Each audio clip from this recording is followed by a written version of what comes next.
এক সপ্তাহে ৯৯ বার ভূমিকম্প। মাটির নিচে কি করছে ইরান?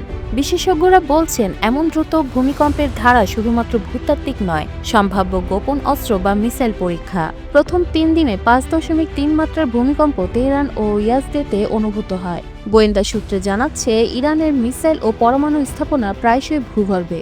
সমর বিশেষজ্ঞরা বলছেন এই ধারা মধ্যপ্রাচ্যের সম্ভাব্য সংঘাতে নতুন ইঙ্গিত দিতে পারে।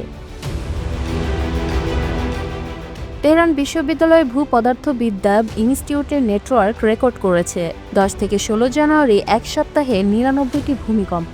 খুজিস্তানে ১৮টি, ইয়াজদেতে ১৩টি, ফার্স্ট কেমান ও ইস্পাহানে ৭টি করে, মাত্রা ৩ থেকে ৬ পর্যন্ত। বিশেষজ্ঞরা বলছেন ভূগর্ভে মিসাইল বা পরমাণু পরীক্ষা সম্ভাব্য।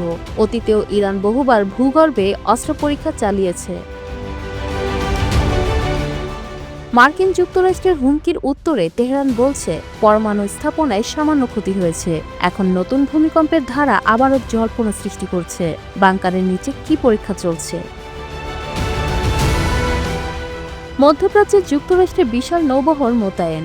USS Roosevelt, Abraham Lincoln guided missile destroyer সহ যুদ্ধ জাহাজ দ্রুত ইরানের দিকে এগোচ্ছে।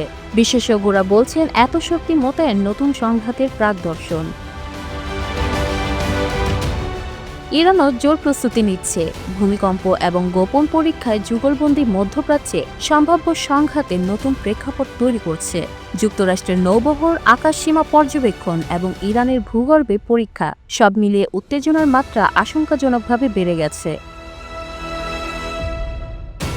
বিশ্লেষকরা সতর্ক করে বলছেন মাটির নিচে যা ঘটছে তার প্রভাব পুরো অঞ্চলে পড়তে পারে। ইরানের ভূপৃষ্ঠের ছলনা ও নিচের পরীক্ষা এখন শুধু বিজ্ঞান নয়, এটা রাজনৈতিক ও সামরিক সংকেত যা বিশ্বকে সতর্ক করছে।